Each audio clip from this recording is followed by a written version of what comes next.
Hey hi guys, welcome back to my channel. ఈరోజు video వచ్చేసి మా లంచ్లోకి నేను ఏం చేసుకున్నానో చూపిస్తాను. చలో చూసేద్దాం. ఈరోజు మా లంచ్ స్పెషల్ వచ్చేసి కొబ్బరి కూర.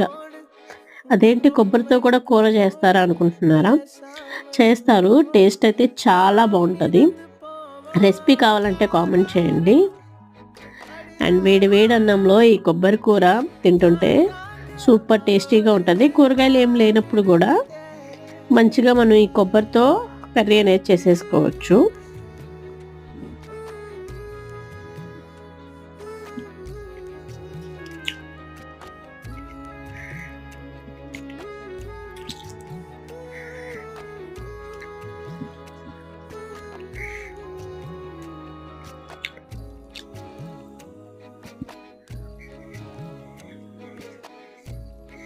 సూపర్ ఉంది.